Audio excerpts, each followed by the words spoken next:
আমরা ভারতকে একটি জিনিস বলে দিতে চাই, ওই মোদিকে একটি জিনিস বলে দিতে চাই, বাংলাদেশের মানুষ ওই উগ্র সাম্প্রদায়িক মোদি বিরোধী। বিজয় দিবস নিয়ে মোদির বক্তব্যের তীব্র নিন্দা জামাতে ইসলামী।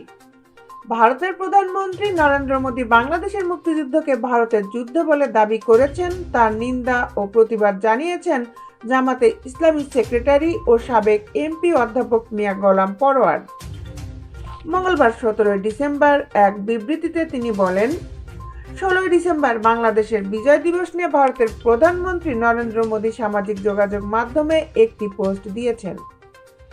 এই পোস্টে তিনি বাংলাদেশের মুক্তিযুদ্ধকে ভারতের যুদ্ধ বলে দাবি করেছেন। 1971 সালের বাংলাদেশের ঐতিহাসিক বিজয়কে তিনি ভারতের বিজয় হিসেবে আখ্যায়িত করেছেন। 16 ডিসেম্বর বিজয় দিবসে তার দেওয়া পোস্টে তিনি বাংলাদেশকে উল্লেখই করেননি। নরেন্দ্র মোদির এই বক্তব্য বাংলাদেশের স্বাধীনতা, সার্বভৌমত্ব ও মুক্তিযুদ্ধের প্রতি অসম্মান ও অমর্যাদাকর। তার এই বক্তব্যের মাধ্যমে প্রমাণিত হলো 53 বছর আগে জামাতে ইসলামী ভারতের আধিপত্যবাদের আশঙ্কা সম্পর্কে যে বক্তব্য দিয়েছিল তা সঠিক। নরেন্দ্র মোদি তার পোস্টের মাধ্যমে জামাতের বক্তব্যের সত্যতার পক্ষে রাজসাক্ষী হয়ে রইলেন। আমরা ভারতের প্রধানমন্ত্রী নরেন্দ্র মোদির এই বক্তব্যের তীব্র নিন্দা ও প্রতিবাদ জানাচ্ছি।